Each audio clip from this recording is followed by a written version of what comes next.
부산 전체를 경악시킨 충격 실화. 장모가 사위를 위해 아들을 낳았다? 그 누구도 상상 못했던 소름 돋는 진실이 밝혀집니다. 민주는 경상도의 한 시골 마을, 평범한 농부의 아들로 태어났다. 어릴 적부터 논밭일이 익숙했고 1년 내내 농과 밭을 오가며 평생을 아침에 들에 나갔다가 저녁에 집으로 돌아오는 단조로운 삶을 살게 될 것이라 생각했다. 하지만 어른이 되어 또래 친구들이 성공을 꿈꾸며 도시로 떠나는 것을 보자 민준의 마음속에도 인생을 바꿔보겠다는 열망이 싹 텄다. 며칠 밤낮을 고민한 끝에 그는 무작정 짐을 싸 부산으로 향했다. 돈도 벌고 새로운 삶의 방향도 찾고 싶었다. 당시 부산은 대규모 건설 현장과 공업단지들이 빽빽하게 들어서며 활기가 넘치는 도시였다. 민주는 처음에는 건설 현장에서 막노동을 하다가 나중에는 용달차를 몰며 짐을 나르는 일을 했다. 성실하고 착한 성품 덕분에 민주는 주변 사람들에게 좋은 평판을 얻었다. 그리고 이 북적이는 항구 도시에서 운명처럼 서연을 만났다. 갓 20살이 된 그녀는 민준의 새빵 근처 봉제 공장에서 일하는 노동자였다. 서연은 자그마한 체구에 건강해 보이는 까무잡잡한 피부, 그리고 선한 미소를 가진 밝은 얼굴의 소유자였다. 절세미인은 아니었지만 그녀에게는 소박하고 다정한 매력이 있었다. 민준이 서연을 처음 만난 것은 아주 우연한 기회였다. 그녀가 시장을 보고 건설 현장 옆을 지나갈 때였다. 그 후로 두 사람은 마주칠 때마다 가슴속에서 낯선 설렘이 피어오르는 것을 느꼈다.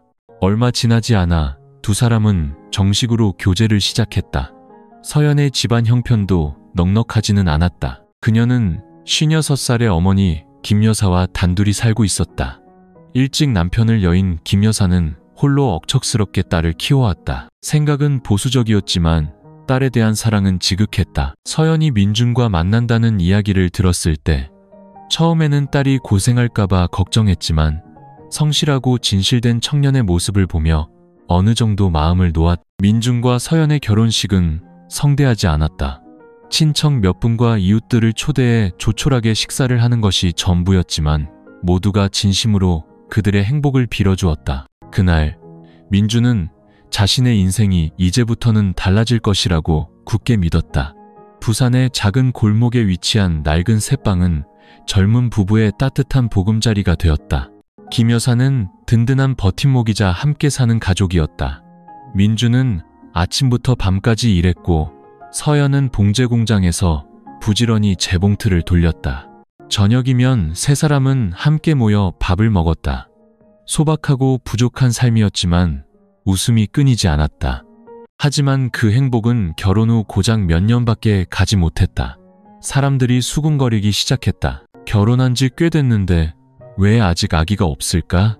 저 부부 무슨 문제 있는 거 아니야? 서연은 갓 20살을 넘긴 나이였다. 결혼 후 집안의 활기를 더해줄 아이를 하루빨리 갖고 싶었지만 아무리 기다려도 좋은 소식은 들려오지 않았다. 그녀의 걱정이 커질수록 주변의 소문이 주는 압박감도 점점 더 커져만 갔다. 처음엔 민준도 그저 웃어넘겼다. 하늘이 언젠가는 아이를 주실 거라 생각했다. 하지만 시간이 흐르면서 시장에서 들려오는 농담 반, 진담 반의 말들, 이웃들의 훔쳐보는 시선, 공장에서의 수군거림이 서연을 위축시켰다. 그녀는 수많은 밤을 베개에 얼굴을 묻고 소리 없이 울었다. 민주는 그런 아내가 너무나 안쓰러워 꼭 껴안으며 말했다. 여보, 나만 있으면 됐지. 아이는 하늘이 주시는 건데 억지로 낳을 수는 없잖아. 하지만 서연의 마음은 여전히 바늘로 찌르는 듯 아팠다. 김 여사도 초조해지기 시작했다. 그녀의 나이라면 친구들은 이미 할머니, 외할머니가 되어 있었다. 하지만 외동딸은 결혼한 지 3년이 다 되도록 집안에 아이 울음소리 하나 들려주지 못했다. 어느 날 그녀는 툇마루에 앉아 먼 곳을 바라보며 깊은 한숨을 내쉬었다. 옆집 사람이 무심코 던진 한마디. 서연이 엄마, 딸이 애 갖기 힘든가 봐요. 그 말은 비수처럼 그녀의 마음에 깊이 밝혀 지울 수 없는 상처가 되었다. 민준과 서연은 평온을 유지하려 애썼지만 그들의 침묵은 오히려 수상한 상상과 낯선 시선이 집안으로 스며들 틈을 만들어 주었다. 그리고 바로 여기서부터 비극은 서서히 싹트고 있었다. 그들 중 누구도 이 비극이 걷잡을 수 없이 터져나와 온 동네를 충격에 빠뜨릴 것이라고는 상상조차 하지 못했다. 부산의 어느 오후, 김 여사의 집으로 이어지는 작은 골목은 언제나 아이들의 웃음소리와 이웃을 부르는 소리로 시끌벅적했다. 붉은 기와지붕을 얹은 낡은 집은 세월의 흔적으로 벽이 발해 있었지만 내부는 항상 정갈했다. 세 식구의 저녁 식탁은 보통 나물국에 생선구이, 돼지고기 장조림 몇 조각이 전부였다. 하지만 민준에게는 고된 하루의 노동을 마치고 돌아왔을 때 가장 따뜻한 위안이었다. 민준이 하루 종일 건설 현장에서 일하고 집에 돌아오면 낡고 흠집난 나무 식탁 위에는 이미 저녁상이 차려져 있었다. 먼지 묻은 작업복 차림의 서연이 분주하게 남편을 위해 국을 푸고 생선을 발라주었다. 김 여사는 상석에 앉아 있었다. 풍채가 좋은 그녀는 차분하고 따뜻한 목소리를 가졌다. 사위가 들어서는 것을 볼 때마다 그녀는 농담 반 진담 반으로 말했다. 이렇게 힘들게 일하는데 건강 잘 챙겨야지. 밥 많이 먹고 어서 아기 가질 준비도 해야지. 서연은 그 말을 듣고 얼굴을 붉히며 고개를 숙였다. 손이 파르르 떨렸다.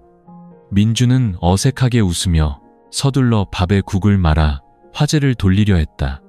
하지만 그런 상기시키는 말 한마디에 식탁의 공기는 이내 무겁게 가라앉곤 했다. 식사가 끝나면 서연이 뒷정리를 하고 민주는 대야에 물을 받아 마당으로 나가 세수를 했다. 노란 백열등 불빛이 마당을 비추었고 담장방 나뭇가지에서는 늦어른 매미 소리가 처연하게 울렸다. 김 여사는 뒷마당으로 나가 팔짱을 낀 채 어두운 밤하늘을 올려다보며 마치 돌덩이처럼 무거운 혼잣말을 툭 던졌다. 옆집은 우리보다 늦게 결혼했는데 벌써 처세를 낳았더라. 우리 집 팔자는 대체 왜 이럴까? 그 말을 들은 서연의 눈에는 눈물이 그렁그렁 맺혔다. 엄마가 자신을 아끼고 손주를 기다리는 마음은 알았지만 그런 말을 들을 때마다 가슴속 상처는 더욱 깊어졌다. 그녀는 아무도 자신의 눈물을 보지 못하게 조용히 돌아섰다. 밤이 깊어지고 작은 방 안에서 서연은 벽을 향해 돌아누웠다. 민주는 옆에 누워 아내를 감싸 안으며 속삭였다. 너무 많이 생각하지 마. 남들이 빨리 애 낳는 건 그 사람들 사정이고 우린 아직 젊잖아. 천천히 기다리면 하늘이 주실 거야. 하지만 무서워요. 서연의 목소리가 떨렸다. 어머니 실망하시는 것도 무섭고 동네 사람들 비웃는 것도 무서워요. 민주는 깊은 한숨을 쉬며 아내의 어깨를 더 꽉 쥐었다. 그는 아내의 감정을 이해했지만 서툰 위로의 말 외에는 해줄 수 있는 것이 없었다. 다음 날 서연은 일찍 출근했다. 봉제 공장은 재봉틀 소리로 시끄러웠다. 수다 떨기 좋아하는 동료들은 가끔 서연을 향해 의미심장한 말을 던졌다. 결혼한 지 한참 됐는데 아직 소식이 없는 거 보면 저 아가씨 몸이 약한가 봐. 요즘 세상에 애도 못 낳으면 여자 구실 다 못하는 거지. 서연은 아무 말 없이 창백한 얼굴로 재봉틀에만 몰두했다. 마음속에는 수치심이 쌓여갔다. 저녁에 민주는 동네 포장마차에 들러 건설 현장 동료 몇 명과 술잔을 기울였다. 웃고 떠들던 중 한 동료가 눈치 없이 쏘아붙였다. 야, 민준아, 언제 아들 낳아서 형님들한테 안겨줄 거냐? 민주는 쓴웃음을 지으며 창피함을 애써 삼켰다. 그는 말없이 담배를 피우며 먼 곳을 응시했다. 마음이 복잡했다. 집에서는 김 여사가 다시 툇마루에 멍하니 앉아 이웃집 아이들이 구슬치기 하는 모습을 보고 있었다. 그녀의 눈빛에는 간절함과 보이지 않는 초조함이 뒤섞여 있었다. 밤이 되면 그녀의 한숨은 더욱 깊어졌다. 마치 아무도 이해하지 못할 고민을 머릿속에 가득 담고 있는 듯했다. 서연은 점점 말이 없어졌다. 웃지도 않고 외출도 거의 하지 않았다. 매일 저녁 그녀의 시선은 텅 빈 마당을 향했다. 원래라면 지금쯤 아이가 아장아장 걸어와 엄마 하고 부르고 있어야 할 그곳을. 민주는 겉으로는 태연한 척했지만 마음속 깊은 곳에서는 압박감이 매일같이 그를 옥죄었다.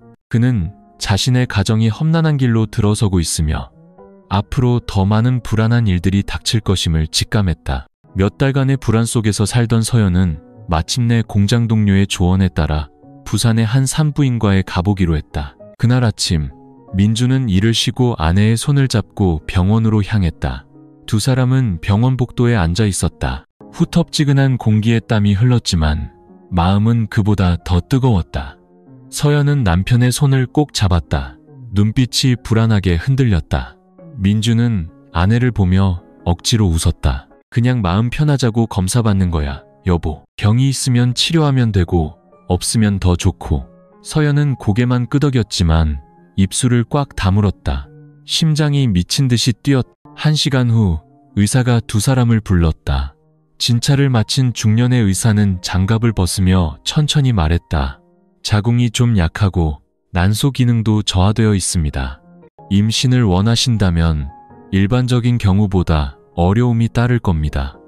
꾸준히 치료해야 하지만 성공을 장담하기는 어렵습니다. 그 말은 비수처럼 서연의 가슴에 꽂혔다. 그녀는 그 자리에 얼어붙었고 눈에는 눈물이 그렁그렁 맺혔다. 옆에 앉은 민준의 손은 차갑게 식었고 심장이 무겁게 내려앉았다. 그는 애써 침착하게 의사에게 고개를 숙여 감사 인사를 하고는 아내를 부축해 밖으로 나왔다. 집으로 돌아오는 길, 서연은 남편의 어깨에 얼굴을 묻고 오열했다. 나 때문이에요, 여보. 내가 아내로서, 며느리로서 도리를 다하지 못했어요. 민주는 아내의 어깨를 꽉 잡으며 목맨 소리로 말했다. 그런 말 하지 마. 나는 당신을 사랑해서 결혼한 거지. 아이 때문에 결혼한 게 아니야. 아이가 있으면 좋겠지만 없어도 우린 함께 살 거야. 알았지? 하지만 서연은 그 어떤 위로도 마음속 공허함을 채울 수 없다는 것을 알았다. 그녀는 어머니의 의심, 어린 눈초리, 동네 사람들의 수군거림, 공장 동료들의 비웃음을 떠올렸다. 그 모든 것이 그녀를 절망의 늪으로 밀어넣는 것 같았다. 집에 도착했을 때 김 여사는 이미 그들을 기다리고 있었다. 딸의 얼굴을 보자마자 좋지 않은 일이 있었음을 직감했다. 저녁 식사 후 그녀는 조용히 서연을 방으로 불렀다. 검사 결과가 어떻게 나왔니? 서연은 울음을 터뜨리며 모든 것을 털어놓았다. 김 여사는 충격을 받은 듯 굳어버렸고 얼굴색이 변했다. 한참 동안 침묵하던 그녀는 깊은 한숨을 내쉬었다. 정말 기구한 운명이구나. 내 딸이 아직 젊은데 어쩌다 이런 고생을. 그녀는 딸을 끌어안았다. 눈에는 눈물이 고였지만 그 눈빛 깊은 곳에서는 이해할 수 없는 기운이 번뜩였다. 그날 밤 김 여사는 툇마루에 아주 오랫동안 앉아 있었다. 민준 부부가 이야기 나누는 방에서 새어나오는 노란 불빛을 바라보며 그녀는 진한 차를 마시며 마음속에서 피어오르는 혼란스러운 생각들을 정리했다. 방 안에서 민준은 서연을 안고 부드럽게 속삭였다. 무슨 일이 있어도 내가 옆에 있을게. 무서워하지 마. 서연은 흐느끼며 남편의 가슴에 얼굴을 묻었다. 하지만 그 연약한 순간은 오히려 그녀의 마음속 상처를 더욱 깊게 새겼다. 서연이 임신하기 어렵다는 소문은 금세 밖으로 퍼져나갔다. 입이 가벼운 동네 사람들은 며칠 만에 온 동네에 소문을 냈다. 어떤 이는 안타까워했고 어떤 이는 비웃었다. 이웃집 박 사장이 툭 던졌다. 그 집은 참 박복해. 요즘 세상에 자식 없이 무슨 행복이 있겠어. 그 말은 비수처럼 민준과 서연의 심장을 찔렀다. 그날 이후 서연은 사람들의 시선이 두려워 외출을 거의 하지 않았다. 민준은 겉으로는 굳건한 척했지만 밤마다 잠 못 이루고 뒤척였다. 그는 자신들 부부의 어깨에 무거운 짐이 지워졌으며 이 작은 집안의 폭풍우는 여기서 멈추지 않을 것임을 예감했다. 병원에서 충격적인 소식을 들은 그날 이후 김 여사의 집안 공기는 무겁게 가라앉았다. 서연은 날이 갈수록 말이 없어졌고 잠을 못 자 퀭한 얼굴에 눈밑은 검게 변했다. 혼자 있을 때면 그녀는 자신이 남편과 어머니에게 짐이 된 것 같아 자책했다. 민주는 힘껏 아내를 위로했지만 슬픔은 그의 얼굴에도 역력했다. 김 여사는 딸을 보며 안타까워했지만 그녀의 시선이 민준에게 닿을 때면 마음속에서는 이름 붙이기 어려운 감정이 솟아올랐다. 사위가 매일 땀에 흠뻑 젖은 채 고되게 일하는 모습을 볼 때마다 햇볕에 그을렸지만 선하고 순박한 그의 얼굴을 볼 때마다 그녀는 그를 아끼고 안쓰러워하면서도 동시에 낯선 설렘을 느꼈다. 어느 날 저녁, 민준이 건설 현장에서 지친 몸을 이끌고 돌아와 먼지투성이 배낭을 구석에 내려놓았다. 그가 들어서자마자 김 여사가 분주하게 마중 나왔다. 하루 종일 일하느라 배고프지? 기운 내라고 닭죽 좀 끓여놨다. 어서 먹어라. 민주는 조금 놀랐다. 평소 집안의 식사 준비는 서연의 몫이었다. 장모님이 자신을 위해 따로 음식을 준비해주는 일은 드물었다. 하지만 그는 웃으며 감사 인사를 했다. 부엌에서 채소를 씻던 서연은 그 모습을 보고 잠시 놀랐지만 이내 다시 고개를 숙였다. 그녀는 그저 어머니가 사위를 아껴서 챙겨주는 것이라 단순하게 생각했다. 하지만 그 후로 김 여사의 관심은 날이 갈수록 더해졌다. 어떤 날은 민준에게 기력을 보충해준다며 한약재를 넣은 탕을 끓여주었고, 또 어떤 날은 민준이 현장에 가져갈 도시락을 직접 싸주며 마치 아내가 남편을 챙기듯 세심하게 당부했다. 서연은 처음에는 이상하게 생각했지만 점차 마음을 놓았다. 자신의 부족함을 어머니가 남편에게 대신 채워주려는 것이라 생각했다. 저녁 식사가 끝나면 서연은 피곤해서 일찍 잠자리에 들곤 했다. 김 여사는 툇마루에 앉아 있었고 민주는 의자를 가져와 차를 마셨다. 여러 번 두 사람은 마주 앉아 긴 대화를 나누었다. 처음에는 일 이야기, 이웃 이야기로 시작했지만 점차 김 여사는 민준의 개인적인 이야기를 묻기 시작했다. 서연이랑 결혼해서 아이도 없이 사는 게 힘들지는 않니? 민준은 순간 당황하며 더듬거렸다. 그렇게 생각 안 합니다. 전 서연이를 사랑하니까요. 아이가 있든 없든 저희는 부부입니다. 김 여사는 씁쓸하게 웃었다. 눈빛이 묘했다. 말은 쉽지. 대를 이을 자식을 원하지 않는 남자가 어디 있겠니? 민주는 침묵하며 고개를 숙였다. 그 말은 그가 애써 감추려 했던 아픔을 무심코 건드렸다. 다음 날 서연은 야근 때문에 늦게까지 회사에 있었다. 집에는 김 여사와 민준 둘만 남았다. 김 여사는 시원한 팥빙수 한 그릇을 민준 앞에 놓으며 다정하게 말했다. 먹어라. 힘든 일하는 사람은 몸보신을 잘해야 병이 안 나. 민준은 망설이며 감사 인사를 했다. 하지만 김 여사가 그릇을 내려놓는 순간 그녀의 손이 무심코 그의 손등을 스쳤다. 아주 짧은 접촉이었지만 민준은 등골이 서늘해지고 심장이 빠르게 뛰는 것을 느꼈다. 그는 황급히 손을 거두었다. 그때 그를 바라보는 김 여사의 눈빛은 무언가 달랐다. 더 이상 단순한 장모와 사위의 정이 아니었다. 그날 밤 민주는 잠 못 이루고 뒤척였다. 어둠 속에서 그는 옆에서 곤히 잠든 서연을 바라보았다. 아내의 얼굴에는 피로가 가득했다. 그는 눈을 감고 장모의 이상한 눈빛을 잊으려 애썼다. 하지만 그 모습이 계속 떠올라 잠을 설쳤다. 봉제 공장에서 서연은 가끔 동료들에게 어머니가 요즘 민준에게 유독 잘해준다고 말했다. 동료들은 고개를 끄덕이며 누군가 무심코 한마디 던졌다. 뭐, 장모가 사위 아끼는 건 좋은 일이지. 근데 너무 과하면 좀 그렇지 않나? 서연은 웃어넘기며 대수롭지 않게 여겼다. 어머니가 남편을 걱정해주는 것이라고 생각하며 오히려 마음이 따뜻해졌다. 그녀는 그 보살핌 뒤에 자신들의 작은 보금자리를 송두리째 태워버릴 불씨가 조용히 타오르고 있다는 것을 전혀 알지 못했다. 그날 밤 부산에는 폭우가 쏟아졌다. 작은 골목들은 물에 잠겼고 바람이 문틈으로 윙윙거리며 낡은 나무 문을 덜컹거리게 했다. 민주는 건설 현장 동료들과 회식에 참석했다.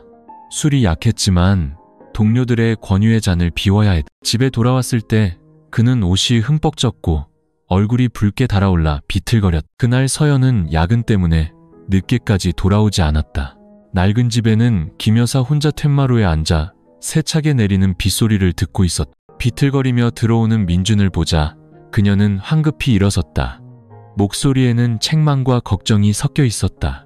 뭘 얼마나 마셨기에 이렇게 취했어? 어서 들어와서 옷 갈아입어. 감기 걸리겠다. 민준은 그저 바보처럼 웃었다. 눈이 풀려 있었다. 그는 의미를 알 수 없는 말을 중얼거리다 의자에 털썩 주저앉았다. 김 여사는 한숨을 쉬며 마른 수건을 가져와 사위의 머리를 닦아주었다. 코를 찌르는 진한 술 냄새에 그녀는 마음이 불편했다. 머리를 닦아주던 그녀는 망설이며 말했다. 자네도 참 고생이 많아. 아이라도 하나 있으면 이 외로운 삶이 좀 덜할 텐데. 민주는 술 기운에 몽롱하게 그 말을 들었다. 가슴이 욱신거렸다. 그는 고개를 돌려 술 기운에 붉어진 눈으로 그녀를 똑바로 쳐다봤다. 그 순간 술 때문인지 억눌려왔던 감정 때문인지 민주는 김 여사의 모습이 흐릿하면서도 이상하게 가깝게 느껴졌다. 50살이 넘은 여인의 얼굴에는 주름이 졌지만 여전히 원숙한 매력이 남아있었다. 김 여사는 그의 시선을 느끼고 심장이 거세게 뛰었다. 지난 몇 달간 그녀는 모호한 감정을 억누르고 있었다. 지금 집에는 단둘뿐이었다. 세찬 빗소리가 모든 것을 가려주자 금지된 감정의 경계가 위태롭게 흔들렸다. 그녀의 손이 균형을 잡으려는 듯 민준의 어깨를 살짝 짚었다가 그의 팔을 따라 천천히 미끄러져 내렸다. 민준의 몸이 떨렸다. 그는 반쯤 깨어 있었고 반쯤은 취해 있었다. 저항할 틈도 멈출 정신도 없었다. 모든 것은 혼돈 속에서 흘러갔다. 술기운, 빗소리, 그리고 억눌렸던 감정들. 서연이 집에 돌아왔을 때는 거의 새벽이었다. 그녀는 남편이 옷도 제대로 입지 않은 채 방에 쓰러져 자고 있는 것을 보았다. 김 여사는 이미 일찍 일어나 부엌에서 아궁이에 불을 지피고 있었다. 아무 일도 없었다는 듯 냉정한 얼굴이었다. 서연은 전혀 의심하지 않고 그저 남편을 탓하며 고개를 저었다. 술 좀 적당히 마시지. 내가 알아서 밥 차려 먹을 수 있는데. 민주는 잠에서 깨어났다. 심장이 미친 듯이 뛰었다. 그는 어젯밤에 일어난 일을 희미하게 기억했다. 그의 시선이 김 여사에게 닿았다. 그녀는 무서울 정도로 태연했다. 그는 무언가 말하려 했지만 목이 메어 말이 나오지 않았다. 스쳐 지나가는 시선 속에서 김 여사는 조용히 고개를 저으며 침묵하라는 신호를 보냈다. 그날 이후 민주는 끔찍한 죄책감 속에서 살았다. 아내를 볼 때마다 죄책감이 밀려왔고 장모의 눈을 마주칠 때면 두려움에 심장이 떨렸다. 그는 그녀를 피하고 마주치지 않으려 애썼다. 반면 김 여사는 점점 더 자신감 있어 보였다. 그녀는 여전히 다정했고 사위를 위해 밥을 지어주었으며 그가 퇴근할 때마다 안부를 물었다. 하지만 그녀의 눈빛에는 무언가 다른 것이 있었다. 만족감과 비밀스러움이 뒤섞인 눈빛이었다. 그 비오는 밤의 신호는 돌이킬 수 없는 실수였다. 그는 그 일을 영원히 묻어버리고 싶었고 없었던 일로 여기고 싶었다. 하지만 마음 깊은 곳에서 그는 모든 것이 한계를 넘어섰다는 것을 알았다. 가족이라는 신성한 경계가 무너졌고 이제 그 무엇도 예전 같을 수 없었다. 그 비바람 치던 밤 이후 민주는 불안 속에서 살았다. 아침에 출근하면 그 일을 잊기 위해 일에만 몰두했다. 하지만 저녁이 되어 집마당에 발을 들여놓는 순간 심장이 다시 조여왔다. 아무 일도 없었다는 듯 태연한 김 여사의 눈빛은 그를 더욱 불안하게 만들었다. 민주는 그녀를 피하기 시작했다. 야근을 핑계대거나 친구들과 포장마차에서 시간을 보내며 늦게 귀가했다. 어느 날 집에 들어섰을 때 툇마루에 혼자 앉아 자신을 똑바로 쳐다보는 김 여사를 보고 민주는 다리에 힘이 풀렸다. 그는 황급히 시선을 피하며 방으로 들어가 버렸다. 하지만 김 여사는 달랐다. 그녀는 변함없이, 아니 이전보다 더 살뜰하게 사위를 챙겼다. 어떤 날은 피곤할 텐데 빨래는 내가 할 테니 신경 쓰지 말라고 했고 또 다른 날은 기운내서 일하라며 우유 한 상자를 손에 쥐어주었다. 다른 사람들이 보기에는 그저 어머니가 자식을 아끼는 마음으로 보였을 것이다. 하지만 민준에게는 그녀의 모든 행동과 말이 그 끔찍한 실수를 상기시키는 족쇄와 같았다. 그날 밤 서연은 남편에게 무언가 이상한 점이 있다는 것을 눈치챘다. 그는 말이 줄었고 자주 멍하니 있었다. 어느 날 서연이 물었다. 무슨 일 있어요? 요즘 자꾸 나를 피하는 것 같은데 나한테 숨기는 거 있죠? 민주는 깜짝 놀라며 황급히 부인했다. 아니, 아무것도 아니야. 그냥 좀 피곤해서 그래. 서연은 남편의 눈 속에서 당혹감을 읽었지만 이내 한숨을 쉬며 더 이상 묻지 않았다. 아이를 낳지 못한다는 자격지심에 시달리던 그녀는 남편의 이런 모습에 불안감만 더 커져갔다. 동네에서는 수군거리는 소리가 들려왔다. 사람들은 민준과 장모가 가끔 저녁에 차를 마시며 앉아있는 모습과 김 여사가 사위를 유별나게 챙기는 것을 보았다. 몇몇 이야기가 사리부터 퍼져나갔다. 저 집 사위랑 장모 좀 이상하게 친한 것 같지 않아? 조용히 해. 괜한 소문나면 어쩌려고. 근데 나도 좀 이상하긴 하더라. 소문은 아직 명확하지 않았지만 차가운 바람처럼 집안으로 스며들었다. 서연도 가끔 그런 소문을 들었지만 어머니와 남편을 믿었기에 그냥 무시해버렸다. 하지만 민주는 매일 퇴근할 때마다 마치 거미줄에 걸린 듯한 기분을 느꼈다. 어느 날 그가 저녁상을 차리고 있을 때 옆에 앉은 김 여사가 의미심장한 말을 던졌다.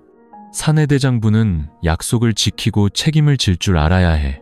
무슨 일이 생기면 같이 짊어져야지. 도망가면 안 되는 거야.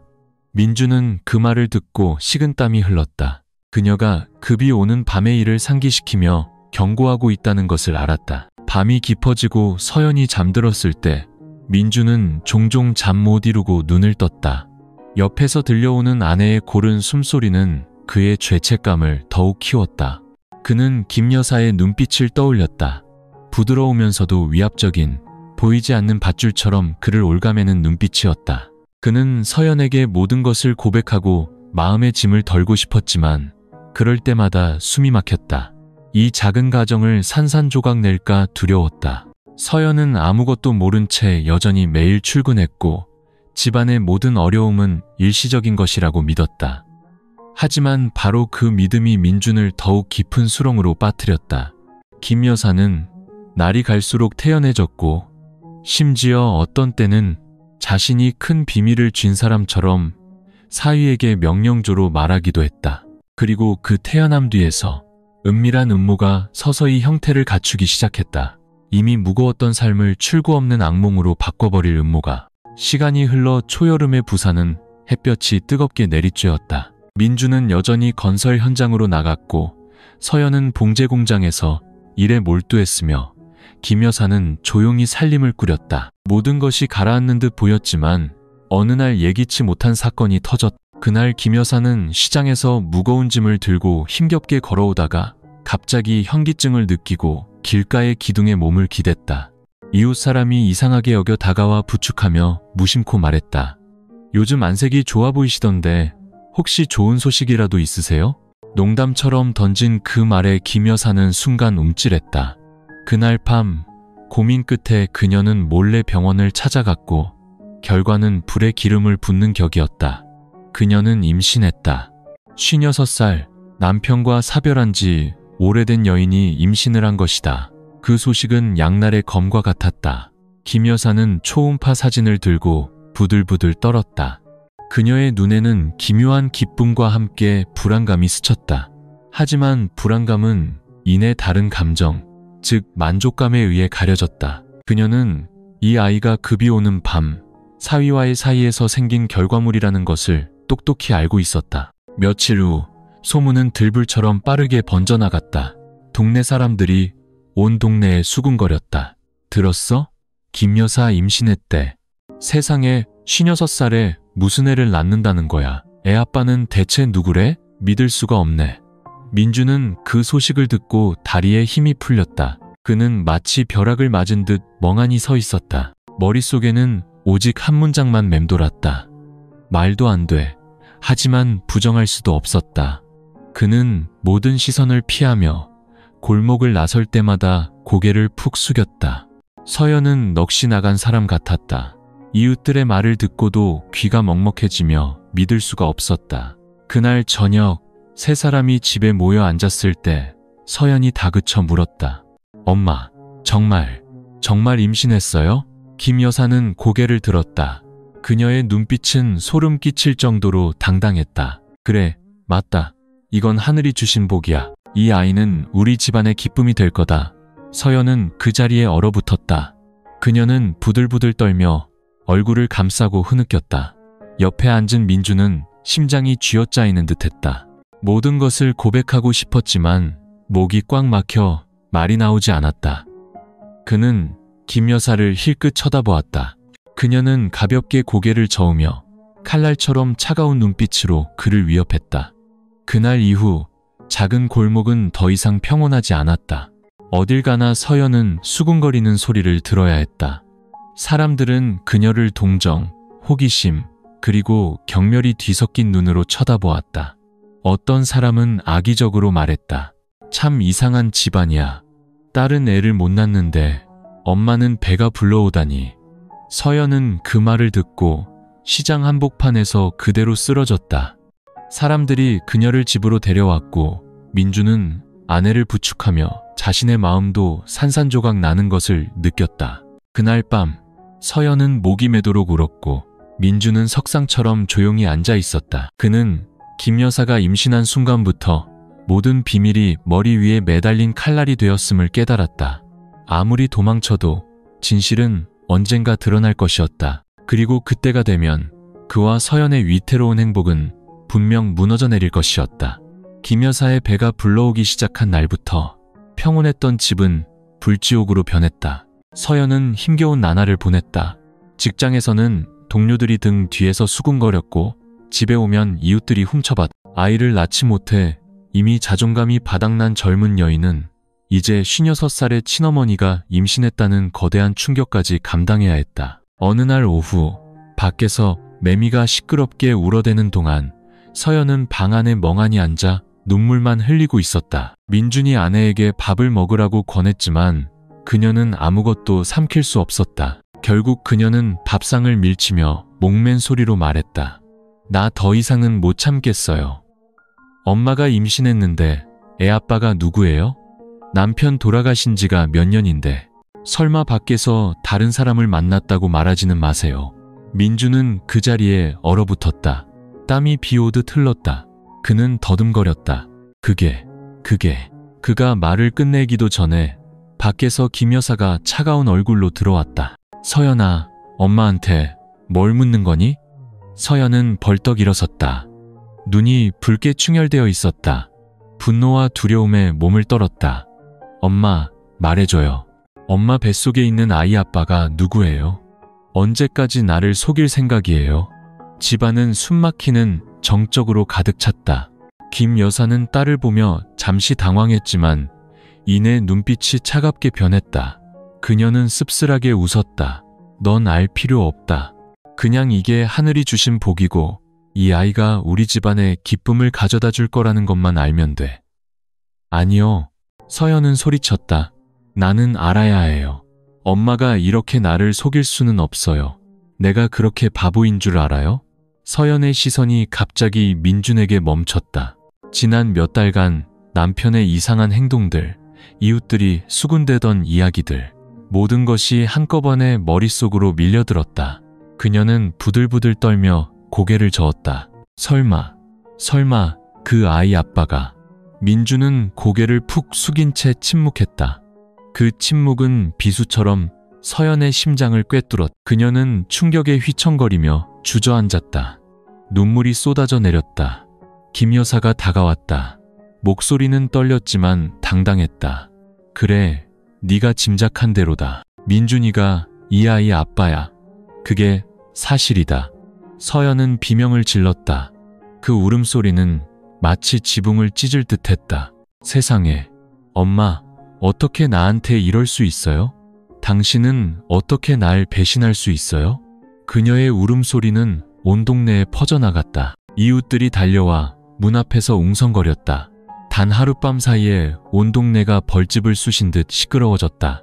사람들은 근친상간이라며 혀를 차고 저주했다. 정말 듣도 보도 못한 일이야. 서연이만 불쌍하지. 서연은 문 밖으로 뛰쳐나가 울부짖었다. 나 이제 얼굴 들고 못 살아. 우리 엄마, 내 남편, 두 사람이 나를 망가뜨렸어. 동네 사람들이 몰려와 그녀를 말렸지만 그들의 눈에는 오직 동정심만이 가득했다. 민준이 뒤쫓아와 아내의 손을 잡으려 했지만 그녀는 뿌리쳤다. 증오에 찬 눈으로 소리쳤다. 내 몸에 손대지 마. 당신하고 엄마가 내 믿음을 다 죽여버렸어. 그날 밤 집은 지옥처럼 변했다. 민주는 어둠 속에서 고개를 떨군 채 앉아 있었다.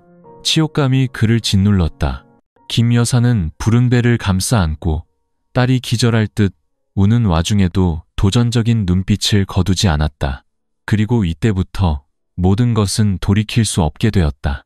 서연이 골목 한가운데서 울부짖던 그날 밤 이후 소문은 불길보다 더 빠르게 번져나갔다. 다음 날 아침 온 동네가 그 이야기로 떠들썩했다. 시장의 채소 장수, 생선가게 아주머니, 동네 오토바이 택배 기사까지 모두가 할 말이 있었다. 장모가 사위애를 가졌대. 듣기만 해도 소름이 돋네.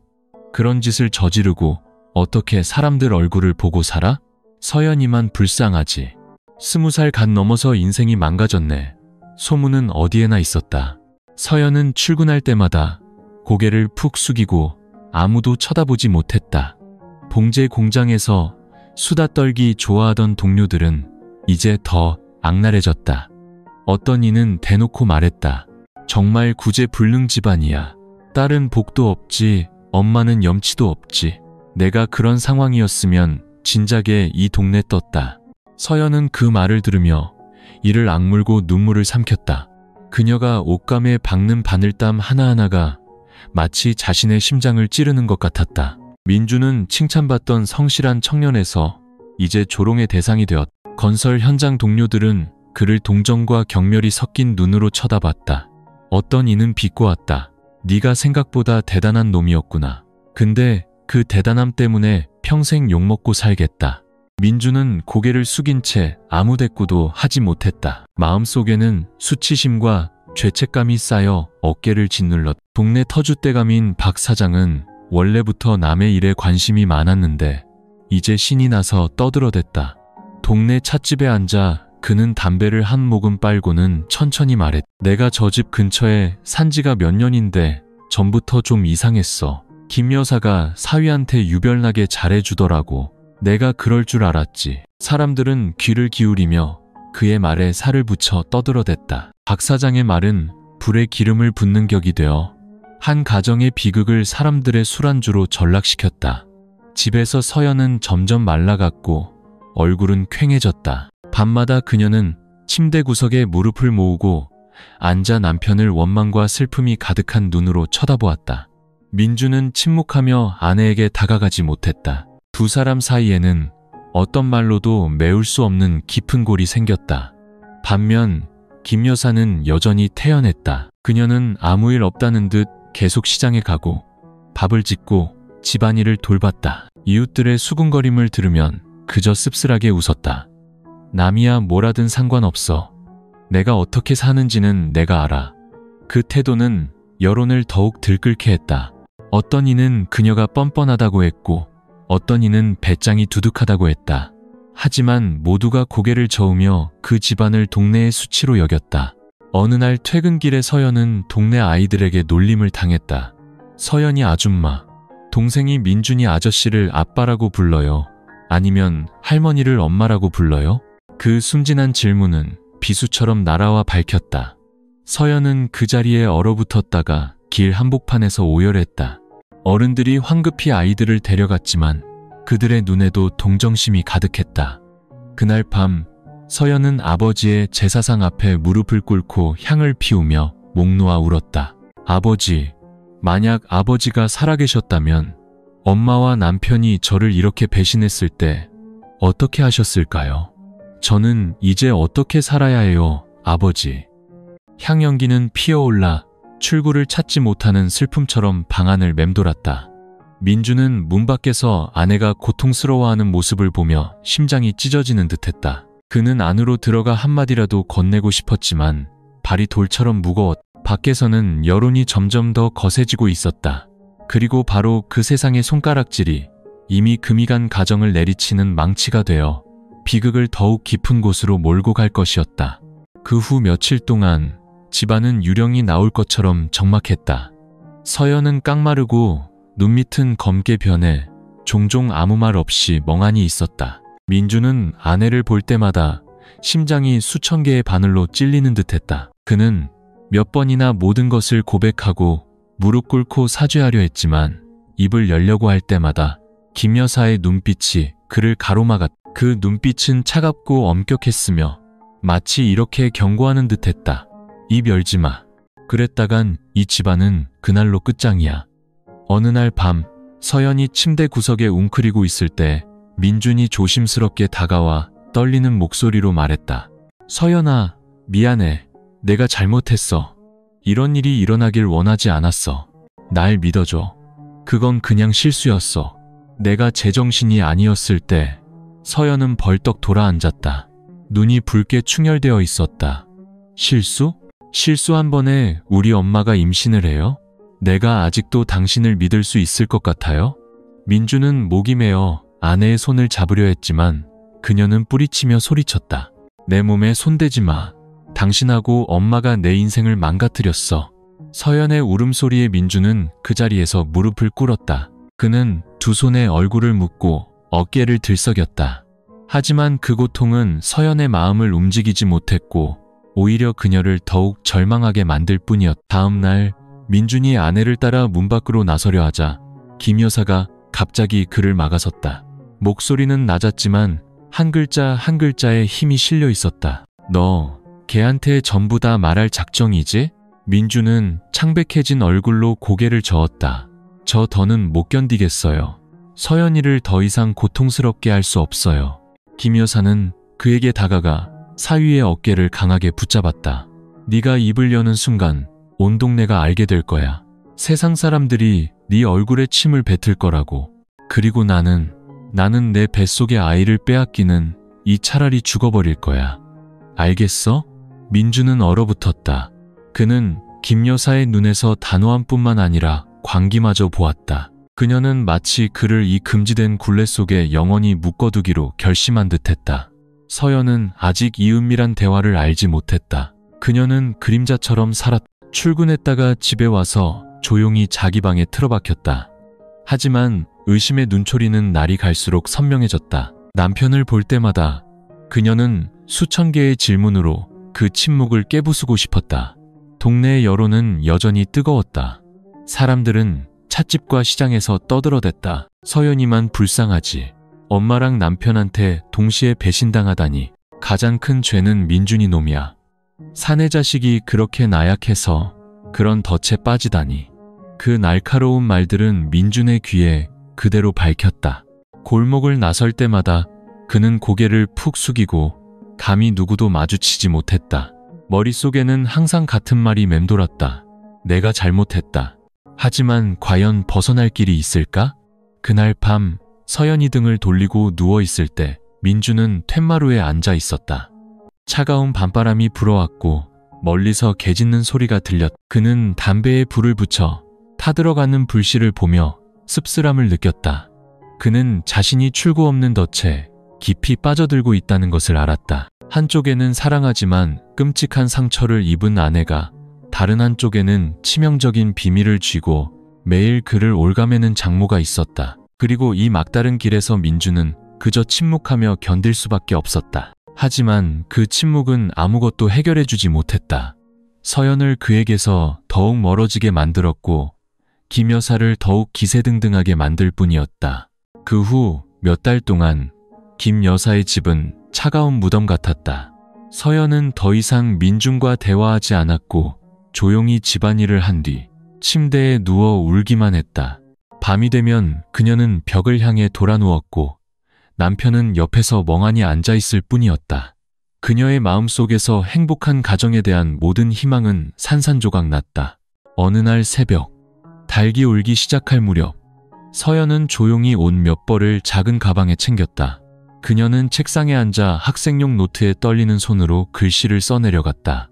민준 씨, 나는 더 이상 견딜 힘이 없어요. 엄마도 당신도 나를 배신했어요. 나는 두 사람이 선택한 삶을 자유롭게 살 수 있도록 떠나겠어요. 나를 찾지 마세요. 내 생각도 하지 마세요.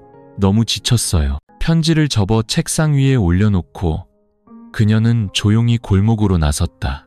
희미한 새벽빛이 기와지붕 위로 쏟아졌고 이른 아침의 바람에 멀리서 개 짖는 소리가 실려왔다. 이미 어둠이 가득한 집에 보이지 않는 공백을 남기고 서연이 떠났다는 것을 아무도 알지 못했다. 민준이 잠에서 깼을 때 침대는 텅 비어 있었다. 아무리 불러도 대답이 없었다. 그는 밖으로 뛰쳐나갔다가 책상 위에 편지를 발견했다. 편지를 읽는 순간 심장이 멎는 듯했고 다리가 후들거렸다. 짧은 편지는 비수처럼 그의 가슴에 밝혔다. 그는 황급히 아내를 찾아 사방을 헤맸다. 동네 사람들에게 물어봤지만 아무도 그녀가 어디로 갔는지 알지 못했다. 서연이 집을 나갔다는 소문은 금세 퍼져나갔고 이웃들은 또다시 수군거렸다. 떠날 만도 하지. 저런 집에 있다가는 속이 썩어 죽을 거야. 가엾은 것. 젊은 나이에 인생이 망가졌네. 어떤 이는 혹시 나쁜 마음 먹은 거 아니야? 라며 살을 붙였다. 그 소문들은 민준을 미치게 만들었다. 그는 버스터미널, 큰 시장, 심지어 봉제 공장 동료들에게까지 찾아가 물었지만 아무 소식도 없었다. 밤이 되면 그는 툇마루에 앉아 머리를 감싸쥐고 넉나간 눈으로 허공을 응시했다. 그 와중에도 김 여사는 냉정한 표정을 유지했다. 넋이 나간 민준을 보며 그녀는 한마디 툭 던졌다. 걱정 마라. 가출해도 결국 돌아오게 되어 있어. 의지할 곳 없는 여자는 결국 집으로 돌아오기 마련이야. 하지만 바로 그 태연함이 민준의 숨을 더욱 조여왔다. 그는 그녀를 향해 돌아보며 으르렁거렸다. 전부 어머니 때문이에요. 그날 밤만 아니었어도, 이 아이만 아니었어도 서연이는 떠나지 않았을 거예요. 김 여사는 사위의 눈을 똑바로 쳐다보았다. 얼굴에는 분노와 교활함이 뒤섞여 있었다. 남 탓하지 마라. 너도 그 일에서 자유롭지 못해. 이 아이는 내 핏줄이야. 부정할 수 있겠어? 민준은 말이 막혔다. 그는 피가 나도록 주먹을 꽉 쥐었다. 분노, 죄책감, 증오가 쇠사슬처럼 그를 올감했다. 온 동네는 다시 소란스러워졌다. 어떤 이는 서연을 동정했고 어떤 이는 민준을 비겁하다고 욕했으며 어떤 이는 김 여사의 뻔뻔함을 저주했다. 그 모든 말들이 아직 아물지 않은 상처에 소금을 뿌리는 것 같았다. 그날 밤 민준은 텅 빈 툇마루에 홀로 앉아 있었다. 차가운 바람이 불어왔고 그는 칠흑 같은 어둠 속 골목을 바라보았다. 머릿속에는 오직 한 가지 질문만이 맴돌았다. 서연아, 어디에 있니? 내가 어떻게 해야 이 잘못을 용서받을 수 있을까? 하지만 대답은 없었다.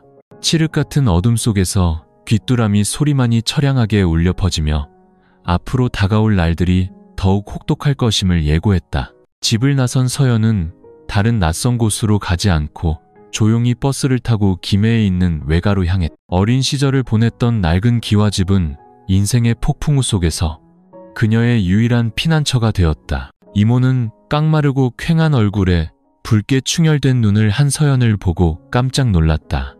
서연아, 이게 무슨 일이니? 왜 혼자 왔어? 민준이는 어디 있고?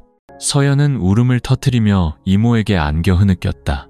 그리고 그날 밤 희미한 등잔불 아래에서 그녀는 모든 것을 털어놓았다. 임신이 어렵다는 진단을 받은 날부터 어머니의 이상한 행동들까지, 그리고 어머니의 임신과 그 냉정한 고백까지. 이모는 이야기를 듣고 얼굴색이 변하며 분노로 온몸을 떨었다. 세상에 어떻게 이렇게 치욕스러운 일이 있을 수 있니? 내 조카야, 내 인생이 어쩌다 이렇게 됐니? 소식은 금세 친척들에게 퍼져나갔다. 다음 날 아침 외삼촌과 숙모들이 모여들었고 모두가 충격에 빠져 믿을 수 없다는 표정이었다. 어떤 이는 분노했고 어떤 이는 서연을 안타까워했다. 한 외삼촌은 상을 내리쳤다. 민준이 그놈은 비겁한 놈이고 내 엄마는 더 이상 할 말도 없다. 정말 가문의 수치다. 서연은 그저 고개를 숙이고 눈물만 뚝뚝 흘렸다. 그녀의 마음은 겹겹이 쌓인 고통으로 가득했다. 남편의 배신도 아팠지만 친어머니가 자신을 나락으로 밀어넣었다는 사실이 더 고통스러웠다. 며칠 후 민준은 수소문 끝에 서연이 외가에 있다는 것을 알게 되었다. 그는 서둘러 차를 몰아 그곳으로 향했다. 그가 마당에 들어서 입을 열기도 전에 친척들이 분노에 찬 눈으로 그를 둘러쌌다. 한 외삼촌이 으르렁거렸다. 네가 아직도 여기에 발을 들일 낯짝이 있나? 너와 네 장모가 무슨 천인공노할 짓을 저질렀는지 알고는 있어. 민준은 고개를 숙이며 목맨 소리로 말했다. 제가 잘못했습니다. 사죄드리러 왔습니다. 서연이를 만나게 해주세요. 하지만 집안에서 서연이 걸어 나왔다. 퀭한 얼굴에 눈은 퉁퉁 부어 있었다. 그녀는 남편을 보며 고통 가득한 눈빛으로 말했다. 나는 당신과 더 이상 할 말이 없어요. 돌아가요. 민주는 마당 한가운데에 무릎을 꿇었다. 손이 부들부들 떨렸다. 서연아, 제발 나한테 한 번만 기회를 줘. 내가 정말 잘못했지만 나는 아직 당신을 사랑해. 당신을 잃을 수 없어. 친척들은 시끄럽게 소리쳤다. 어떤 이는 욕을 했고 어떤 이는 혀를 차며 고개를 저었다. 이모가 나서서 단호하게 말했다. 이제 그만해. 서연이는 이미 충분히 고통받았어. 무슨 낯으로 용서를 빌어. 돌아가. 더 이상 얘한테 상처 주지 말고. 바로 그때 오토바이 한 대가 문 앞에 섰다. 김 여사가 내렸다. 이미 배가 불러 몸이 무거워 보였다. 그녀를 보자마자 친척들의 분노가 폭발했다. 욕설과 비난이 빗발쳤다. 뻔뻔한 여자 같으니 네가 내 딸 인생을 망쳤어. 꼴을 봐라. 50살이 넘어서 무슨 망측한 짓이야. 김 여사는 그 자리에 얼어붙어 얼굴이 하얗게 질렸지만 이내 고개를 들고 씁쓸하게 웃었다. 누가 뭐라든 상관없어요. 나는 곧 민준이의 핏줄을 낳을 거예요. 누가 뭐래도 나는 이 아이를 지킬 겁니다. 친척들은 경악했다. 저주의 목소리가 천둥처럼 울려 퍼졌다. 서연은 그 자리에 쓰러져 오열했다. 엄마, 어떻게 나를 이렇게 죽일 수 있어요? 그 혼란스러운 광경은 마치 한편의 비극이 모든 사람 앞에서 펼쳐지는 것 같았다. 이제 갈등은 작은 집안을 넘어 온 가문과 사회의 심판으로 번져나갔고 비극은 점점 더 출구를 찾을 수 없게 되었다. 외가에서의 대면 이후 며칠 만에 이야기는 친척들의 범위를 넘어 부산 온 동네로 퍼져나갔다. 소문은 걷잡을 수 없는 속도로 퍼졌다. 동네 찻집, 시장 생선가게, 버스 정류장까지 어디서나 그 이야기가 들려왔다. 서연이가 집 나간 게 엄마가 사위애를 가져서래. 정말 충격적인 일이야. 세상에 이런 일이 있을 수 있다니. 서연이만 불쌍하지. 결혼하자마자 저런 수모를 겪다니. 서연은 길을 나설 때마다 고개를 푹 숙였다. 어떤 날은 사람들의 시선을 피하기 위해 스카프로 얼굴을 가렸지만 세상의 호기심 어린 눈초리는 그녀의 모든 발걸음을 따라다녔다. 봉제 공장에서 평소 농담을 즐기던 동료들은 이제 서연이 지나가기만 하면 조용히 머리를 맞대고 속삭였다. 어떤 이는 안타까워하며 고개를 저었지만 어떤 이는 악의적으로 말했다. 저런 꼴을 당하고도 아직 여기에 얼굴 들고 다니다니. 나 같으면 창피해서라도 못 다녀. 평생의 수치지. 서연은 그 말을 들을 때마다 심장이 찢어지는 듯했다. 그녀는 여러 번 공장 뒤편으로 몰래 빠져나가 혼자 울어야 했다. 동정받는다는 느낌이 경멸보다 그녀를 더 고통스럽게 만들었다. 민주는 많은 사람에게 사랑받던 성실한 청년에서 이제 씁쓸한 조롱의 대상이 되었다. 친구들은 그를 멀리했고 어떤 이는 비웃었다. 남자 망신은 다 시키네. 비겁한 놈. 그 말을 들을 때마다 민주는 그저 침묵하며 어깨를 늘어뜨릴 뿐이었다. 그는 더 이상 누구의 얼굴도 쳐다볼 용기가 없었고 그저 건설 현장 구석이나 길가의 술집에 틀어박혔다. 독한 술도 그를 잊게 해주지 못했고 죄책감만 더욱 깊어지게 했다. 그 와중에도 김 여사는 당당하게 시장을 다녔다. 배는 날마다 불러왔고 등 뒤에서 수군거리는 소리가 들리면 그녀는 씁쓸하게 웃었다. 나는 세상 사람 필요 없어. 나한테는 내 자식이 있으니 그걸로 충분해. 바로 그 당당함이 여론을 더욱 분노하게 만들었다. 사람들은 정말 부끄러운 줄도 모른다. 저런 사람은 다른 곳으로 이사가야 한다고 수군거렸다. 동네 찻집의 단골임박 사장은 동네의 확성기 역할을 톡톡히 했다. 그는 혀를 차며 서연을 안타까워하고 한숨을 쉬었다. 서연이 팔자도 참 기구해. 엄마는 배신하고 남편은 나약하고 저 집안은 복이 다했어. 그 말들은 퍼져나가 민준을 세상의 눈에 가장 큰 배신자로 만들었다. 사람들은 사정을 알려고 하지 않았다. 장모가 사위애를 가졌다는 결과만으로도 그에게 평생의 낙인을 찍기에 충분했다. 서연은 점점 집 밖으로 나가지 못했다. 그녀는 외가 골방에 틀어박혀 동정과 비웃음이 섞인 시선을 피하고 싶었다. 밤마다 그녀는 기절할 듯 울다가 악몽 속에서 잠이 들었다. 민주는 극심한 자책감에 시달렸다. 그는 서연이 어떤 고통을 겪고 있는지 알았지만 김 여사의 보이지 않는 협박에 손이 묶여 있었다. 날이 갈수록 그는 막다른 골목으로 몰리는 기분이었다. 한쪽에는 아내에 대한 사랑이, 다른 한쪽에는 죄책감과 장모의 냉혹한 통제가 있었다. 세상의 여론은 여전히 시끄러웠고 민준과 서연의 마음속 상처는 날마다 깊어졌다.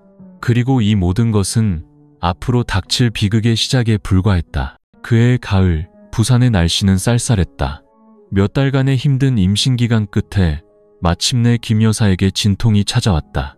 그녀가 산부인과에 입원했다는 소식은 온 동네에 빠르게 퍼져나갔다. 사람들은 호기심에 혹은 그 천인공노할 임신의 결과가 어떨지 궁금해하며 기다렸다. 어느 날 아침 병원의 안내 방송이 울려 퍼졌다. 산모 김미숙님, 3.1kg의 건강한 남자아이를 순산하셨습니다. 축하드립니다. 그 소식은 폭탄처럼 떨어졌고 온 동네가 발칵 뒤집혔다. 사람들은 김 여사의 집 앞에 모여 끊임없이 수군거렸다. 아들이래. 그것도 건강하게. 믿을 수가 없네. 56살에도 애를 낳다니. 그래도 애 아빠가 누군지는 다들 알지. 서연은 그 소식을 듣고 심장이 찢어지는 듯했다. 그녀는 외가집 마룻바닥에 쓰러져 오열했다. 세상에, 엄마, 어떻게 그렇게 잔인할 수 있어요? 엄마의 아들이 내 남편과의 사이에서 낳은 아들이라고요? 친척들이 황급히 그녀를 부축했지만 모두가 혀를 찼다. 이제 온 가문이 세상의 웃음거리가 되었다. 민주는 병원에서 아이의 첫 울음소리를 들었을 때 심장이 멎는 것 같았다. 그는 신생아실 문으로 다가가 유리창 너머를 보았다. 김 여사가 붉은 핏덩이 같은 아기를 품에 안고 자랑스러운 미소를 짓고 있었다.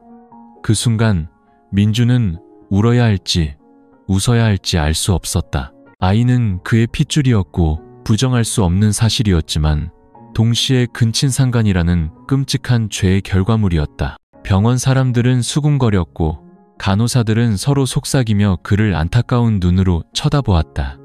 민주는 비틀거리며 복도로 나와 머리가 핑 도는 것을 느꼈다. 그는 자신이 죄인이 된 것 같았고 자신의 핏줄을 사랑하면서도 동시에 증오했다. 며칠 후 김 여사는 아이를 안고 퇴원했다. 조용했던 골목이 장터처럼 시끄러워졌다. 사람들은 아이의 얼굴을 보러 몰려들었다. 어떤 이는 안타까워했고 어떤 이는 비꼬았다. 아이는 참 예쁘게 생겼네. 근데 커서 누구를 아빠라고 부르고 누구를 엄마라고 불러야 할까? 평생 더러운 낙인을 지고 살아야 하다니 불쌍해. 김 여사는 아랑곳하지 않았다. 그녀는 자랑스럽게 아이를 보여주며 세상의 비난에도 아랑곳하지 않고 환하게 웃었다. 그녀는 이 아이가 민준을 영원히 올가맬 증거라고 믿었다. 서연은 차마 집에 돌아가지 못했다. 그녀는 외가에서 멍하니 앉아 어머니가 아들을 낳았다는 소식에 심장이 갈갈이 찢기는 고통을 느꼈다. 밤마다 그녀는 돌아가신 아버지를 부르며 울부짖었다. 아버지, 왜 저를 구해주지 않으세요? 제가 무슨 낯으로 더 살아가야 하나요? 그동안 민주는 모든 비난의 표적이 되었다. 건설 현장 동료들은 그를 경멸의 눈으로 쳐다봤다. 길을 걸으면 사람들이 손가락질하며 속삭였다. 저기 봐, 저 아이 아빠래. 장모랑 잠자리를 가진 놈. 민주는 고개를 푹 숙인 채 걸었다. 마음이 무겁게 짓눌렸다. 밤이 되면 그는 하늘에 걸린 달을 보며 그 희미한 빛이 마치 자신을 비웃는 것 같다고 생각했다. 그는 아이가 자신의 핏줄이라는 것을 부정할 수 없었지만 그 아이가 끔찍한 죄악 속에서 태어났다는 사실 또한 받아들일 수 없었다. 김 여사의 품에서 아이는 순수하게 잠들어 있었다. 자신이 바로 모든 것을 앗아간 폭풍의 핵이라는 사실을 전혀 모른 채 가족의 명예, 부부의 행복, 그리고 작은 동네의 평온까지도. 김 여사가 아이를 안고 집에 돌아온 후 여론이 잠잠해지기도 전에 또 다른 진실이 터져나왔다. 산부인과에서 일하는 한 간호사가 서연의 외가 쪽 친척과 아는 사이였는데 그녀를 안타깝게 여겨 몰래 서류를 보여주었다. 검사 결과지에는 생물학적 부, 박민준이라는 글자가 선명하게 적혀 있었다. 그 소식은 금세 외가로 전해졌고 곧 온 동네에 퍼져나갔다. 사람들은 더 이상 의심하지 않았다. 모든 소문은 이제 증거로 확정되었다. 그렇게 민준의 명예는 공식적으로 잿더미가 되었다. 서연은 친척이 다시 보여준 검사 결과지를 보고 온몸을 부들부들 떨었다. 그녀는 비명을 지르며 바닥에 주저앉아 두 손으로 얼굴을 감쌌다. 혹시라도 그 아이가 남편의 아이가 아닐지도 모른다는 마지막 희미한 희망마저 산산조각 났다. 이 고통은 이미 찢어진 심장에 또다시 비수를 꽂는 것과 같았다. 세상에, 왜 하늘은 저한테 이렇게 불공평하신가요? 서연은 목이 맨 소리로 울부짖었다. 친척들은 분노했다. 한 외삼촌이 상을 내리치며 소리쳤다. 민준이, 그놈이 우리 가문 전체에 먹칠을 했어. 김 여사는 더 이상 할 말도 없고 두 사람 다 죗값을 치러야 해. 그동안 동네에서는 그 소식이 가장 뜨거운 화제가 되었다. 동네 찻집은 매일같이 사람들로 북적였다. 거봐, 서류까지 나왔다잖아. 애 아빠가 민준이 그놈이래. 듣도 보도 못한 근친상간이야. 이러면 법도 없는 거지. 서연이만 불쌍하지. 인생 끝났네. 민준은 그 소식을 듣고 얼굴에서 핏기가 가셨다. 그는 마룻바닥에 주저앉아 친구가 건네준 서류를 떨리는 손으로 들었다. 글자들이 눈앞에서 어른거리며 현기증이 났다. 더 이상 부정할 수도 도망칠 곳도 없었다. 그는 고개를 떨구고 아이처럼 울음을 터뜨렸다. 서연은 절망 속에서 민준에게 직접 편지를 썼다. 민준 씨, 나는 당신이 나를 진심으로 사랑한다고 생각했어요. 하지만 이제 알겠어요. 당신이 직접 내 심장을 죽여버린 이상 그 사랑은 아무 의미도 없다는 걸. 더 이상 나를 찾지 마세요. 나는 절대로 당신을 용서하지 않을 거예요. 편지를 받은 민준은 부들부들 떨었다. 그는 서연과의 관계가 완전히 끝났다는 것을 알았다. 그는 그녀를 찾아가 무릎 꿇고 빌고 싶었지만 문 밖을 나설 때마다 세상의 경멸 어린 시선에 발이 묶였다. 반면 김 여사는 날이 갈수록 더 당당해졌다. 그녀는 아이를 품에 안고 이웃들에게 자랑스럽게 말했다. 이 아이는 우리 집안의 핏줄이에요. 비웃고 싶으면 마음대로 하라지. 하지만 이 아이는 내 자랑이에요. 그 말은 여론을 더욱 들끓게 했다. 어떤 이는 대놓고 부끄러운 줄도 모르냐 고소리쳤지만 김 여사는 그저 입꼬리를 올리며 단호한 눈빛으로 웃을 뿐이었다. 밤이 깊어지고 민주는 홀로 텐마루에 앉아 하늘의 희미한 달빛을 바라보았다. 그의 마음속은 죄책감, 고통, 무력감이 뒤엉켜 혼돈 그 자체였다. 그는 서연을 사랑했지만 자신의 손으로 아내를 절망으로 밀어넣었다. 그는 아이를 부정하고 싶었지만 그 아이는 자신의 핏줄이었다. 진실은 드러났고 더 이상 가릴 수 있는 것은 아무것도 없었다. 이제 이 비극은 단순한 소문이 아니라 세상 사람들의 마음에 깊이 새겨진 낙인이 되어 세 사람 모두를 벗어날 수 없게 만들었다. 병원 서류가 공개된 후 생물학적 부 박민준이라는 이름은 온 가족의 운명에 밝힌 지울 수 없는 낙인이 되었다. 서연은 외가에 틀어박혀 더 이상 어떤 해명도 듣고 싶어하지 않았다. 민준은 고개를 푹 숙인 채 말없이 일터로 나갔다. 그리고 56살의 김 여사는 갓난아기를 품에 안고 그 어느 때보다 더 고개를 꼿꼿이 세웠다. 내 아들이에요. 진짜 내 핏줄이라고요. 누가 뭐라든 상관없어요. 그녀는 담장 너머로 훔쳐보는 이웃들에게 말했다. 그녀의 자랑스러운 미소는 사람들을 소름 돋게 했지만 그녀가 당당할수록 사람들의 외면은 더욱 심해졌다. 시장 생선가게 아주머니는 손을 내저으며 퉁명스럽게 말했다. 됐어요. 다른 데 가서 사요. 난 당신 같은 파렴치한한테는 물건 안 팔아. 채소가게 주인도 고개를 저었다. 사람들이 옆에 서 있는 것도 꺼리는데 나도 엮이고 싶지 않아요. 어딜 가나 김 여사는 차가운 시선을 받아야 했다. 어떤 이는 대놓고 욕했다. 나이 먹고 뻔뻔하기는 동네 망신 다 시키네. 그 날카로운 말들이 바늘처럼 밝혔지만 그녀는 아이를 더 꽉 껴안으며 세상에 자신이 후회하지 않음을 증명하려는 듯했다. 민주는 날이 갈수록 쇠약해졌다. 건설 현장에서는 아무도 그와 함께 일하려 하지 않았다. 사람들은 손가락질하며 비웃었다. 저기 근친상간한 놈이다. 엮였다가 더러운 꼴 당할라. 그는 이를 악물고 견뎠다. 매일 시멘트 포대와 벽돌을 나르며 스스로를 벌하는 것 같았다. 밤이 되면 그는 툇마루에 앉아 김 여사의 품에서 잠든 아이를 넉나간 눈으로 바라보았다. 아이는 죄가 없었지만 그의 죄를 증명하는 살아있는 증거였다. 그동안 서연은 외가에서 그림자처럼 살았다. 그녀는 깡마르고 퀭했으며 눈에는 더 이상 빛이 없었다. 친척들은 그녀에게 이혼 소송을 하라고 모든 굴레를 끊어내라고 조언했다. 하지만 펜을 잡을 때마다 눈물이 쏟아져 나와 마음이 찢어지는 것 같았다. 증오하면서도 민준에 대한 사랑이 어딘가에 남아있어 차마 결단을 내리지 못했다.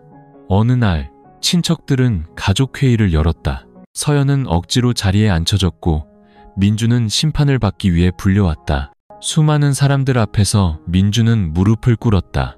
목소리가 쉬어 있었다. 제가 죄인입니다. 모든 친척분들께 그리고 서연이에게 사죄드립니다. 부디 한 번만 바로잡을 기회를 주십시오. 서연은 남편을 보았다. 눈물이 흘러내렸지만 입술을 꽉 다문 채 아무 말도 하지 않았다. 바로 그때 김 여사가 아이를 안고 들어섰다. 모든 시선이 증오에 가득 차 그녀에게 쏠렸다. 한 외삼촌이 그녀를 손가락질했다. 당신은 더 이상 이 집안의 어머니도 자매도 아니오. 당신은 당신 딸을 배신했소. 온 가문에 먹칠을 했단 말이오. 김 여사의 얼굴이 창백해졌지만 그녀는 여전히 고개를 들었다. 제게는 아들이 있으니 그걸로 충분합니다. 세상이 뭐라든 상관없어요. 그 말은 불에 기름을 붓는 격이었다. 온 집안이 시끄러워졌다. 욕설이 마당 가득 울려 퍼졌다. 서연은 주저앉아 얼굴을 감싸고 오열했다. 민주는 무릎 꿇은 채 어깨를 들썩이며 소리 없이 울었다. 그날 밤 텅 빈 집으로 돌아온 김 여사는 처음으로 마음이 흔들리는 것을 느꼈다. 욕설과 증오에 찬 눈빛이 계속 떠올라 잠을 이룰 수 없었다. 아기를 품에 안고 그녀는 스스로에게 물었다. 결국 내가 옳았던 걸까? 틀렸던 걸까? 이 아이는 세상의 손가락질 속에서 어떻게 자라날까? 밖에서는 개 짖는 소리가 차가운 바람 소리에 섞여 들려왔다. 집은 칠흑 같은 어둠 속에서 끝없는 구덩이처럼 보였다. 그리고 그 순간부터 김 여사의 마음에도 균열이 생기기 시작했다. 친척들의 저주로 가득했던 가족회의 이후 민주는 넉나간 사람처럼 집으로 돌아왔다. 그 후로 그는 밖에서 감히 고개를 들지 못했다. 건설 현장에서는 말없이 벽돌과 시멘트를 날랐고 몸은 바싹 말라갔다. 동료들은 그를 피했고 등 뒤에서 수군거렸다. 저놈, 장모랑 붙어먹은 놈이야. 가까이 가지마. 재수 없어. 그 말들은 비수처럼 가슴에 밝혔지만 민주는 이를 악물고 참았다. 하지만 밤이 되어 김 여사의 품에 안긴 아이를 볼 때마다 죄책감이 파도처럼 밀려왔다. 자신의 핏줄이었지만 용서받을 수 없는 실수의 결과물이었다. 민주는 불면증에 시달렸고 눈은 퀭하게 들어가 검은 그림자가 졌다. 밤마다 그는 툇마루에 앉아 담배를 연달아 피우며 흩어지는 연기 속에서 자신의 인생이 죄가 되어버린 것 같다고 생각했다. 어느 날 그는 술에 취해 중얼거렸다. 그 비 오는 날 내가 정신만 차렸어도 이런 일은 없었을 텐데. 서연은 외가에서 여전히 만남을 거부했다. 그녀는 남편이 초췌하게 말라가고 있다는 소식을 친척들을 통해 들었지만 마음은 이미 돌처럼 굳어 있었다. 배신의 고통이 너무 커서 어떤 동정심도 무의미하게 느껴졌다. 동네의 여론은 결코 가라앉지 않았다. 사람들은 김 여사 가족의 이야기를 매일같이 입에 올리는 드라마처럼 여겼다. 아이들은 순진하게 노래를 불렀다. 엄마는 사위랑, 사위는 엄마랑. 그 소리를 들은 민준의 얼굴은 파랗게 질렸지만 아무런 반응도 하지 못했다. 그는 그저 굴욕적인 시선을 뒤로하고 묵묵히 자리를 피할 뿐이었다. 김 여사는 여전히 당당했지만 압박감에 지쳐갔다.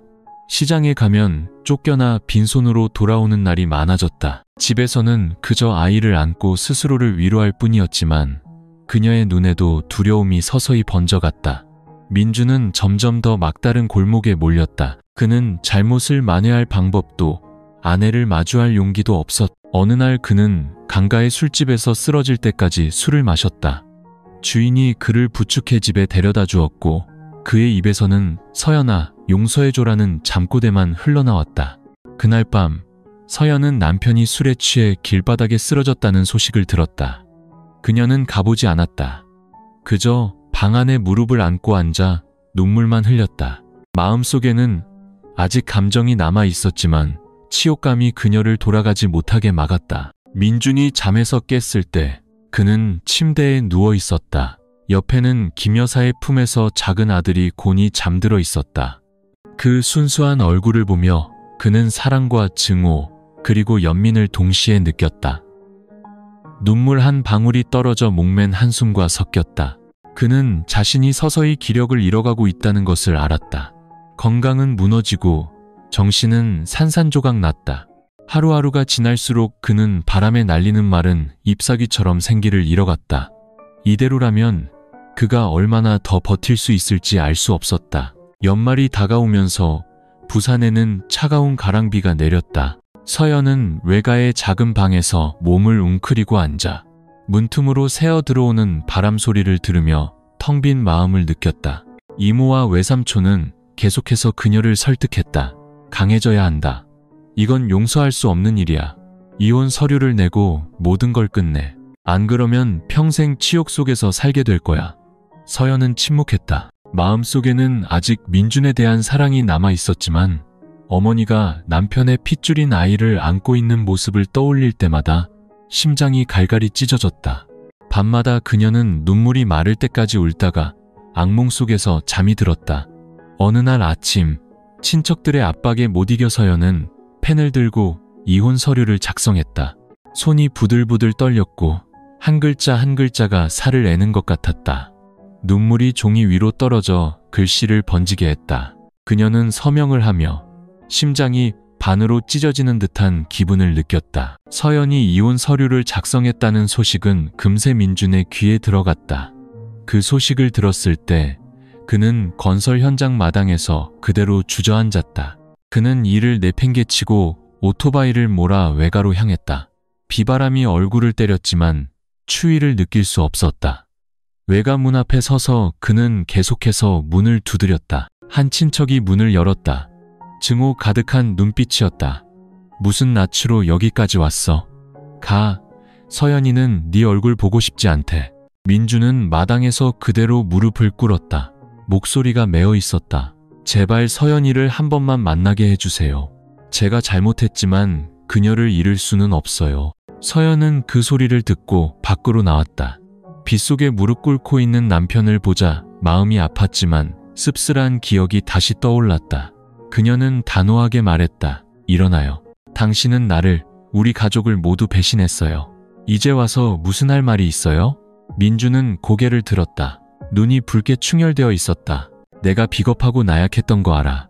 하지만 나는 아직 당신을 사랑해. 제발 다시 시작할 기회를 줘. 서연은 고개를 저었다. 눈물이 쏟아져 내렸다. 기회. 믿음을 죽여버린 사람에게 무슨 기회가 있어요? 한 번 깨진 믿음은 다시 붙일 수 없다는 걸 몰라요? 그 말은 비수처럼 민준의 가슴에 밝혔다. 그는 얼굴을 감싸고 오열했다. 주위에 서 있던 친척들은 모두 고개를 저으며 손을 내저었다. 이제 그만해. 가. 더 이상의 괴롭히지 말고. 민주는 비틀거리며 문을 나섰다. 몸이 부들부들 떨렸고 옷은 흠뻑 젖어 있었다. 그는 온 세상이 무너지는 것 같았다. 심장은 수천 개의 칼날에 찔리는 듯 아팠지만 아무것도 할 수 없었다. 그동안 서연은 계단에 주저앉아 눈물만 흘렸다. 결정을 내린 것에 대해 약간의 후련함을 느꼈지만 동시에 아직 남은 사랑 때문에 고통스러웠다.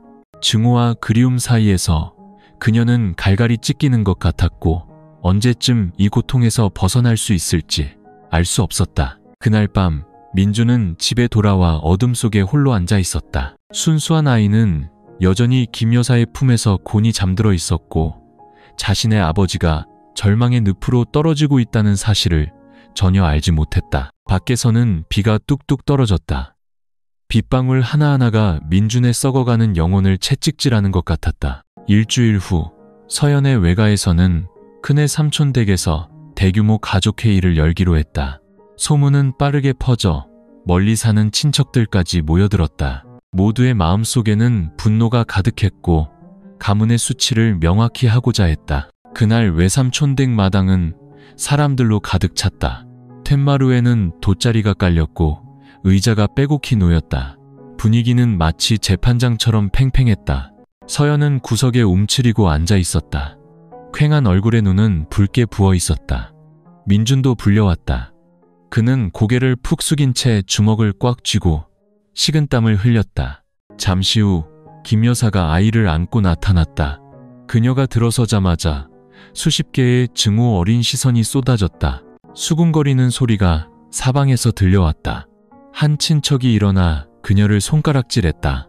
당신 아직도 그 아이를 안고 여기에 올라 짝이 있소? 당신이 이 가문에 얼마나 큰 수치를 안겼는지 알고는 있소? 김 여사는 애써 평정을 유지하며 자리에 앉아 낮은 목소리로 말했다. 저는 잘못한 게 없다고 생각합니다. 그저 이 집안의 핏줄을 지켰을 뿐입니다. 이 아이는 하늘이 주신 복이니 당신들이 뭐라든 상관없습니다. 온 집안이 분노로 들끓었. 한 외삼촌이 상을 콱 내리쳤다. 복이라고? 이걸 복이라고 부르는 거요? 자기 사위와 잠자리를 갖고 딸을 세상에서 가장 불쌍한 사람으로 만든 게 복이란 말이요? 이건 죄악이고 듣도 보도 못한 치욕이요. 그 말을 들은 서연은 오열했다. 어깨가 가늘게 떨렸다. 그녀는 고개를 들어 어머니를 똑바로 쳐다보며 목맨 소리로 말했다. 엄마, 어떻게 나한테 이럴 수 있어요? 나는 아이를 못 낳아서 이미 충분히 힘들었어요. 나를 가엾게 여기지는 못할 망정 어떻게 내 모든 걸 빼앗아갈 수 있어요? 김 여사는 순간 얼굴이 창백해지며 아이를 더 꽉 껴안았다. 그녀는 반박하려 했지만 목소리가 떨렸다. 엄마는 그저 민준이를 이 집에 붙잡아둬서 네가 남편을 잃지 않게 하려던 것뿐이야. 아니에요. 서연은 비명을 지르며 눈물을 쏟아냈다. 엄마가 틀렸어요. 엄마가 내 남편을 나에게서 영원히 멀어지게 만들었어요. 엄마가 내 인생을 죽였어요. 친척들은 모두 고개를 저으며 비난의 목소리를 높였다. 정말 염치도 없지. 나이 먹고 어리석기 짝이 없네. 이제 이 집안에서 당신 얼굴 볼 일은 없을 거요. 민주는 석상처럼 굳어앉아 있었다. 모든 말이 망치처럼 머리를 내리치는 것 같았다. 그는 고개를 숙였다. 눈물이 거친 손등 위로 떨어졌다. 그는 이 모든 잘못이 김 여사뿐만 아니라 자신에게도 있다는 것을 알았다. 회의는 오후 내내 계속되었다. 최종 결론은 김 여사와의 모든 관계를 끊고 그녀를 가문에서 제명하는 것이었다. 서연은 위로를 받으며 이혼 서류로 빨리 자신을 해방시키라는 조언을 들었다. 자리를 떠날 때 김 여사는 아이를 안고 있었다. 발걸음은 무거웠고 눈은 붉게 충혈되어 있었다. 처음으로 그녀의 자존심이 산산조각 났다. 욕설과 경멸의 시선이 쏟아져 숨이 막혔다. 문 밖을 나서며 그녀는 큰애 삼촌의 말이 귓가에 맴도는 것을 들었다. 당신은 당신 딸을 배신했소. 평생 세상의 경멸 속에서 살게 될 거요. 그날 밤 집에 돌아온 김 여사는 임시로 만든 요람 옆에 멍하니 앉아 있었다. 아이는 순수하게 잠들어 있었다. 처음으로 그녀의 눈에서 눈물이 뚝뚝 떨어졌다. 그녀는 자신이 복이라고 불렀던 모든 것이 점차 악몽으로 변하고 있다는 것을 깨달았다. 그리고 이제 평생 그 심판에서 벗어날 수 없을 것이었다. 친척들의 저주로 가득했던 가족회의 이후 김 여사는 완전히 다른 사람이 된 것 같았다. 항상 고개를 꼿꼿이 세우고 세상의 시선 따위는 신경 쓰지 않는다고 말하던 여인은 이제 조용히 움츠러들었다. 시장에 가도 감히 고개를 들지 못했다. 예전에 알던 상인들은 그녀가 오면 손을 내저었다. 다른 데 가세요. 우리는 가문에 먹칠한 사람한테는 물건 안 팔아요. 아이는 하루가 다르게 자랐고 갓난아기의 울음소리가 차가운 집안에 울려 퍼졌다. 아이를 품에 안을 때마다 그녀는 사랑과 두려움을 동시에 느꼈다. 아이는 죄가 없었기에 사랑스러웠지만 죄의 낙인을 지니고 있었기에 두려웠다. 그녀의 건강은 점차 나빠졌다. 밤이면 잦은 기침에 시달렸고 식은땀을 흘렸다. 어느 날 그녀는 툇마루에 주저앉아 가쁜 숨을 몰아쉬며 희미한 달을 보며 자문했다. 내가 틀렸던 걸까? 내가 한 모든 일이 결국 경멸 말고 무엇을 남겼나? 민주는 여전히 집안에서 그림자처럼 살았다. 깡마르고 말이 없었다. 그는 더 이상 그녀에게 할 말이 없었고 그저 필요할 때 아이를 돌볼 뿐이었다. 두 사람 사이에는 보이지 않는 긴장감이 흘렀다. 어느 날 밤 격렬한 기침이 쏟아지자 김 여사는 가슴을 부여잡고 눈물을 흘렸다. 요람에 있던 아이가 놀라 울음을 터뜨렸다. 민준이 황급히 달려와 아이를 안았고 돌아보니 그녀가 바닥에 주저앉아 부들부들 떨고 있었다. 그녀의 목소리는 미약했다. 민준아, 나 너무 힘들다. 아마 내가 틀렸었나 보다. 그 말에 민준은 그 자리에 얼어붙었다. 수개월 만에 그녀가 처음으로 자신의 잘못을 인정하는 순간이었다. 며칠 후 그녀는 서연이 있는 외가를 찾아갔다. 마당에 들어서자마자 친척들의 증오에 찬 시선을 마주해야 했다. 어떤 이는 쫓아냈고 어떤 이는 욕을 했지만 그녀는 아이를 품에 꼭 안고 묵묵히 걸어 들어갔다. 집안에서 서연이 나왔다. 어머니를 보자 그녀는 그 자리에 멈춰섰다. 억눌렀던 증오가 다시 솟아올랐고 몸이 떨리며 눈물이 흘러내렸다. 김 여사는 딸을 보았다. 초췌한 얼굴, 바람 앞에 촛불처럼 떨리는 목소리였다. 서연아, 미안하다. 내가 잘못했다. 내가 너를 너무 힘들게 했구나. 서연은 얼어붙었다. 그토록 당당하고 모든 것을 무시하던 어머니에게서 사과의 말을 들을 것이라고는 상상도 못했다. 고통과 분노는 여전했지만 마음 깊은 곳이 흔들렸다. 주위의 친척들은 소리쳤다. 사과? 너무 늦었어. 평생 가도 그 죄는 씻을 수 없을 거야. 하지만 김 여사는 대꾸하지 않았다. 그녀는 그저 딸을 보며 눈물을 흘리며 목맨 소리로 말했다. 내가 더 이상 얼굴들 낯이 없다는 거 알아. 하지만 제발 용서해다오. 그래야 내가 마지막으로 한 번이라도 고개를 들고 세상을 볼 수 있을 것 같아. 서연은 얼굴을 감싸고 오열하며 집 안으로 뛰어들어갔다. 마음이 어지러웠다. 용서할 것인가? 영원히 외면할 것인가? 그 질문이 밤새 그녀를 괴롭혔다. 김 여사는 아이를 안고 텅 빈 마음으로 돌아왔다. 그날 밤 그녀는 요람 옆에 앉아 아이의 부드러운 머리카락을 쓰다듬으며 속삭였다. 아가야, 엄마가 잘못했다. 하지만 엄마는 너를 사랑해. 평생 이 죄값을 치러야 한다 해도. 그해 겨울 부산에는 살을 애는 듯한 찬 바람과 함께 가랑비가 내렸다. 김 여사는 날이 갈수록 쇠약해졌다.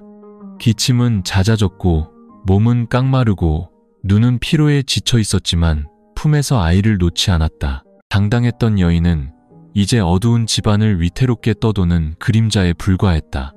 어느 날 밤 민준이 아이를 재우고 있을 때 그녀가 그를 불렀다. 목소리가 갈라져 있었다. 민준아, 나 이제 얼마 남지 않은 것 같다. 내가 죽거든 이 아이를 바른 사람으로 키워다오. 나처럼 더러운 낙인을 지고 살게 하지는 말아다오. 말을 마친 그녀는 그의 손을 꼭 잡고 눈물을 흘렸다. 민주는 말이 없었다. 마음속에는 원망과 분노가 가득했지만 그 순간에는 그저 안쓰러울 뿐이었다. 그는 목맨 소리로 고개를 끄덕였다. 약속하겠습니다. 며칠 후 병세가 악화되어 김 여사는 병원으로 옮겨졌다. 서연은 소식을 듣고 마음이 복잡했다. 어머니를 미워했지만 핏줄의 정은 어쩔 수 없었다. 그녀는 망설이다가 병원으로 달려갔다. 병실에서 김 여사는 미약한 숨을 내쉬며 누워 있었다. 딸을 보자 그녀는 입술을 달싹이며 눈물을 흘렸다. 서연아, 미안하다. 엄마를 한 번만 용서해다오. 서연은 오열했다. 그동안 억눌렀던 모든 원망이 터져나왔다. 그녀는 어머니의 손을 잡고 부들부들 떨었다. 엄마, 나 너무 아팠어요. 하지만 용서할게요. 죄를 짊어지고 떠나게 하고 싶지는 않아요. 김 여사는 미소를 지었다. 숨이 끊어질 듯했다. 그 미소는 안도감과 슬픔이 뒤섞여 있었다. 그리고 그녀는 눈을 감았다.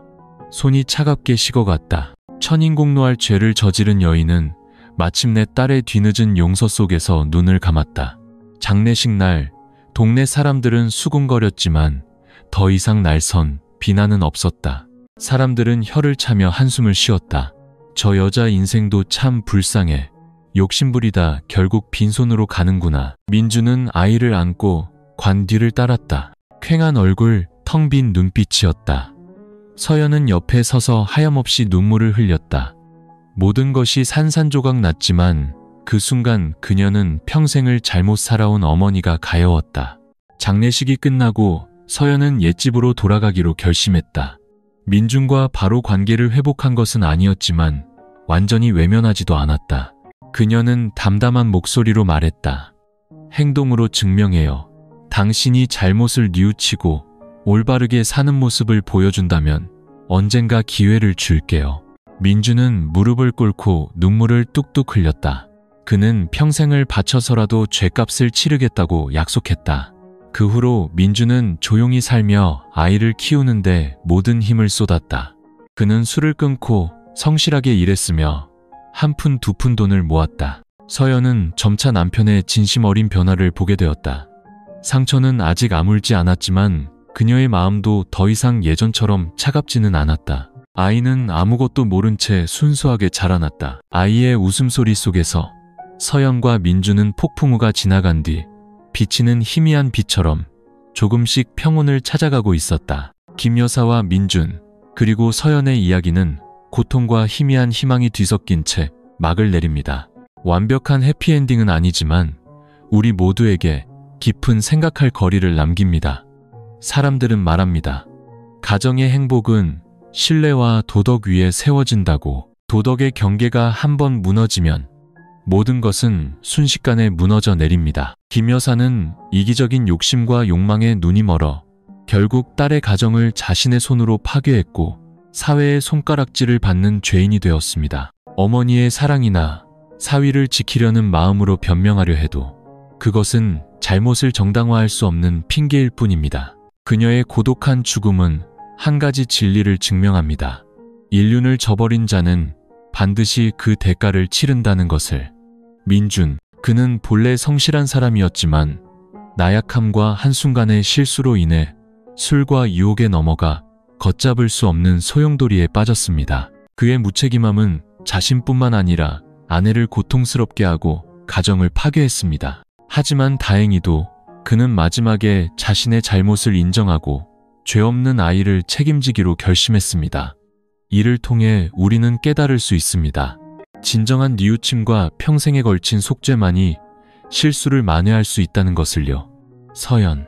이 이야기에서 가장 가엾은 그녀는 가장 사랑하는 두 사람에게 배신당하며 끔찍한 시간을 보냈습니다. 하지만 그녀는 강인함을 잃지 않았고 용감하게 맞서고 이혼을 결심했으며 세상의 시선에 굴하지 않았습니다. 그리고 더 중요한 것은 어머니의 마지막 순간에 그녀를 용서할 만큼 너그러웠다는 점입니다. 그 용서는 어머니를 위한 것이라기보다 증오에서 벗어나 스스로 평화를 찾기 위한 것이었습니다. 이는 용서가 과거를 잊는 것이 아니라 증오라는 감옥에서 스스로를 해방시키는 것임을 보여주는 교훈입니다. 한 실수의 결과물이었던 아이는 역설적으로 이 이야기의 유일한 희망이 되었습니다. 아이는 죄가 없었고 그 순수함이 민준을 변화시키고 서연에게 살아갈 힘을 주었습니다. 아이는 우리에게 상기시킵니다. 어른들의 잘못을 아이들이 짊어져서는 안 된다는 사실을요. 이 이야기는 씁쓸하게 끝나지만 우리에게 많은 생각을 남깁니다. 가정에서는 도덕적 규범을 지켜야 합니다. 단 한 걸음만 엇나가도 모든 것이 무너질 수 있기 때문입니다. 한순간의 나약함이 평생의 죄가 되지 않도록 해야 합니다. 그리고 무엇보다 진실을 마주하고 잘못을 바로잡고 용서하는 법을 배워야 합니다. 그것만이 어두운 날들 속에서 다시 빛을 찾을 수 있는 유일한 길이기 때문입니다. 이 이야기를 들은 우리는 단순하지만 깊은 진리를 깨달을 수 있습니다. 행복은 소유나 이기심에서 오는 것이 아니라 진실한 사랑과 신뢰, 그리고 너그러운 마음에서 온다는 것을요. 잘못된 씨앗을 뿌린 자는 쓴 열매를 거두고 선한 마음을 지킨 자는 결국 출구를 찾게 될 것입니다.